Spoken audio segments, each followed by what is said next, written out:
செல்லம், நான் அன்னைக்கு உன்னை தூக்கிட்டு போனதுல உன் மனசு புண்பட்டு இருந்தா உன் வருங்கால கணவனான என்ன மன்னிச்சிரு தங்கம். இப்போ இந்த பூஜை நடக்கிற நேரத்துல ஒரு விஷயம் சொல்றேன் கேட்டுக்க. இந்த சப்தகா முடிஞ்ச கையோட எனக்கும் உனக்கும் கல்யாணம். அதுக்கு எல்லாரும் சம்மதிச்சிட்டாங்க. டேய், நாங்க எப்படா சம்மதிச்சோம்? அதான் அந்த அம்மா சொன்னாங்கல்ல. என்ன சொன்னாங்க? அதான் எனக்கும் மல்லிக்கும் கல்யாணம்னு. எப்போ சொன்னாங்க? அந்த விளக்கு வைக்கிற அம்மா சொல்லும்போது நீயும் அங்கதான் இருந்த. என்ன சொன்னாங்கன்னு தெளிவா சொல்லு. அது என் பொண்டாட்டி சுனிதாவுக்கு குழந்தை பிறக்கலனா மல்லியை எனக்கு கல்யாணம் பண்ணி வைக்கிறேன்னு சொல்லுச்சு. குழந்தை பிறக்கிறதுக்கு எவ்வளவு நாள் ஆகும்னு உனக்கு தெரியுமா தெரியாதா? ஒரு குழந்தை பிறக்கணும்னா 9 மாசம் காத்து இருக்கணும்னு எனக்கு தெரியும். ஆனா குழந்தை பிறக்குமா பிறக்காதான்னு தெரிஞ்சுக்க 1/2 மணி நேரம் போதும். ஆனா அதுக்கும் நேரம் வரணும். அது வரைக்கும் வாயை மூடிக்கிட்டு சும்மா இரு. அந்த கதை யாருக்கும் தெரியாதுன்னு நினைச்சியா? சுனிதா எங்க இனிமே குழந்தை பெத்துக்கிறது? எனக்கும் மல்லிக்கும் டும் டும் டும் டும் நிச்சயம். அத பத்தி எல்லாம் பேச நிறைய நேரம் இருக்கு. வாயை மூடிக்கிட்டு இருக்கிறதா இருந்தா இரு, இல்லன்னா போய்கிட்டே இரு. அவ என் வருங்கால பொண்டாட்டி.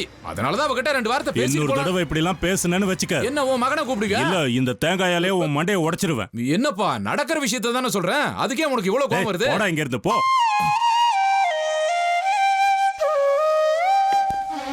இது பாருமா, நீ இதெல்லாம் மனசுல போட்டு குழப்பிக்காத. போய் பூஜைக்கு ஏற்பாடு பண்ணு போ.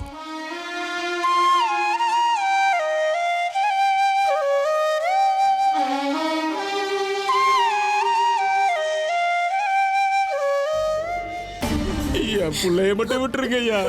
இனிமே உனக்கு இவளை பத்தின கவலை வேண்டாம். நீ உன் வேலையை பார்த்துக்கோ. இங்க புலி சிறுத்தை வரது இருக்கட்டும், ஒரு காக்கா குருவி கூட வராது. நாய் நரிலாம் எட்டி கூட பார்க்காது.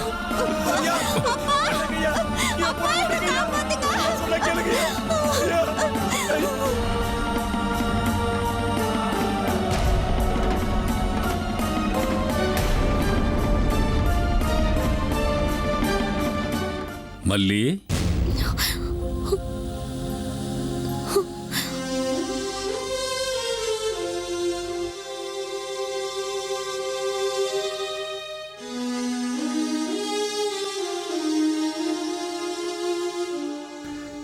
ஏம்மா இப்படி நின்னுகிட்டு இருக்க? பூஜையை ஆரம்பிக்க வேணாமா? தாத்தா, நீங்க எல்லாருமே உங்க சொந்த மகளாதான் என்ன பாக்குறீங்க. ஆனா அந்த ஜக்கி மட்டும் என்னை ஏன் வேற கண்ணோட்டத்துல பாக்குறாரு?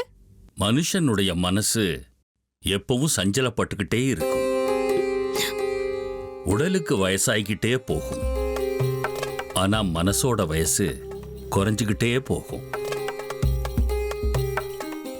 உடலுக்கு வயசு ஏற ஏற சிலருடைய மனசு அதுக்கேத்த மாதிரி மாறாது.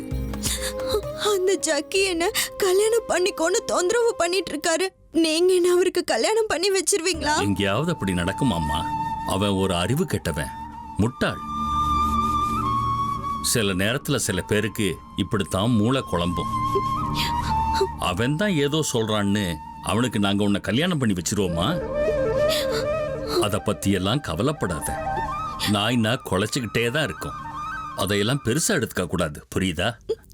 இருந்தாலும் எனக்கு என்னமோ ரொம்ப பயமா இருக்கு தாத்தா. நான் இவ்வளவு தூரம் சொல்லிக்கிட்டு இருக்கேன், இன்னுமா உனக்கு தைரியம் வரல? இதுக்கு மேல என்ன சொல்ல போற? சொல்றதுக்கு வேற ஏதாவது போய் இருந்தா சொல்லிடு. அவதான் ஏமாத்தி எல்லாத்தையும் என்கிட்ட இருந்து பறிச்சிட்டான்னு பார்த்தா நீயும் இப்ப அதே தான் பண்ணிருக்க. ஏன் ஆலியா, ஏன் இப்படி பண்ண? இந்த உலகத்துல பாட்டிக்கு அப்புறம் நான் யார் மேலேயாவது உயிரையே வச்சிருக்கேன்னா அது ஊ மேலதான் உனக்கு தெரியாதா? ஏன் இப்படி பண்ண ஆலியா? உனக்கு காசு பணம் அவ்வளவு முக்கியமா போயிடுச்சு. அதுக்காக நம்ம உறவை கூட மறந்துடுவியா?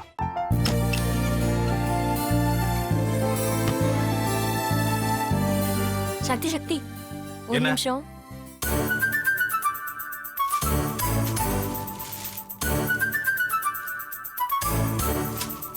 இந்தாங்க. என்ன இது? உங்களுக்கு பிடிச்ச பிராண்ட் செப்பல். இது என்ன நான் தலையில வச்சுட்டு தூங்கணுமா? சரி, அதை விடுங்க. இங்க பாத்தீங்களா, டைம் பீஸ். இதோட அலாரம்க்கு தான் நீங்க டெய்லி எந்திரிக்கணும். அதெல்லாம் என் மொபைல்ல இருக்கு. முத்து, முத்து, என்னடி இவன் முத்துன்னு ஒருத்தைய உருவாக்கி விட்டான். செல்வியை மறப்பான்னு பார்த்தா எப்ப பார்த்தாலும் முத்து முத்துன்னு கூப்பிட்டு இருக்கான். முத்துவ கூப்பிட மட்டுமா செய்யறான், முத்துவ வச்சு என்னென்னமோ செய்யறான். நாம தான் இளிச்சவாய் மாதிரி வேடிக்கை பார்த்துட்டு இருக்கோம். என்ன முறைச்சு என்ன பிரயோஜனமாயா? உனக்கு வேற குரல் போயிடுச்சு. அடுத்து அவ செல்வியை கூப்பிட்டானா என்ன பண்ண போற? உன்னுடைய விருப்பப்படியே நீ ராமநாத வீட்டு மருமகளா வாழ போற. கண்டிப்பா என்னுடைய ஸ்தானத்திலிருந்து அவன் உன்னை நல்லா பார்த்துக்குவான். அம்மா, டேய், அவரை பத்தி தான் உனக்கு தெரியும்ல. அவர் எந்த முடிவு எடுத்தாலும் அதான் ஃபைனல்.